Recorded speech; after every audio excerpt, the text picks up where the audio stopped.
नमस्कार दोस्तों, मैं के आपके सामने फिर हाजिर हुआ हूं श्रीमद् भागवत गीता की सीरीज का आज का वीडियो आपके सामने प्रस्तुत करने के लिए। तो आइए शुरू करते हैं आज का ये वीडियो।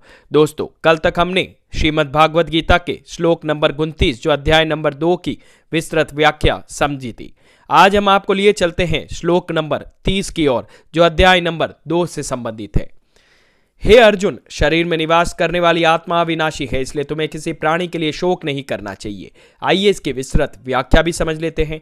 अपने उपदेशों के अंतर्गत भगवान श्री कृष्ण प्राय कुछ श्लोकों में अपने दृष्टिकोण का वर्णन करते हैं और फिर वे एक श्लोक में अपने उन उपदेशों का सार प्रस्तुत करते हैं। इस श्लोक में आत्मा की अमरता और शरीर से उसकी भिन्नता से संबंधित सार का निरूपण किया गया है। आइए आपको लिए चलते हैं श्लोक नंबर 31 की ओर जो अध्याय नंबर 2 से संबंधित है। इसके अलावा एक योद्धा के रूप में अपने कर्तव्य पर विचार करते हुए तुम्हें उसका त्याग नहीं करना चाहिए।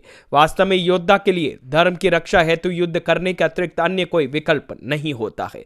आइए इसकी विस्तृत व्याख्या भी समझ लेते हैं। वेदों के अनुसार स्वधर्म मनुष्य का कर्तव्य है। स्वधर्म या मनुष्य के लिए निर्धारित कर्तव्य दो प्रकार के होते हैं, पराधर्म अर्थात आध्यात्मिक कर्तव्य और अपराधर्म अर्थात लौकिक कर्तव्य। जो स्वयं को आत्मा मानते हैं उनके लिए श्रद्धापूर्वक भगवान से प्रेम और उनकी भक्ति करने का कर्तव्य निश्चित किया गया है। इसे पराधर्म कहा गया है।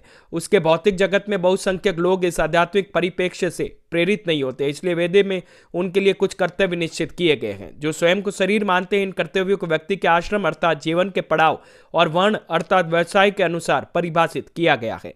तुम्हें अपराधर्म या लौकिक कर्तव्य कहा जाता है। भगवद गीता और वैदिक ग्रंथों का अध्ययन करते हुए धार्मिक और लौकिक कर्तव्यों के अंतर पर गहनता के साथ ध्यान देना आवश्यक है।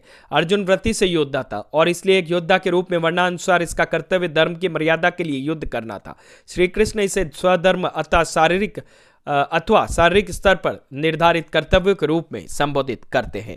तो दोस्तों, कैसा लगा आज का ये वीडियो? अगर मेरी ये वीडियो की जो सीरीज श्रीमद् भागवत गीता के ऊपर है आप लोगों को पसंद आ रही है तो प्लीज़ हमें कमेंट सेक्शन में जरूर बताइएगा। और हाँ, हमारा ये चैनल के सब जानता है आपको कैसा लगता है, प्लीज़ हमें लाइक, शेयर और सब्सक्राइब करना ना भूलें। कल हम और जानेंगे अगले अध्यायों के बारे में विस्तार से। धन्यवाद।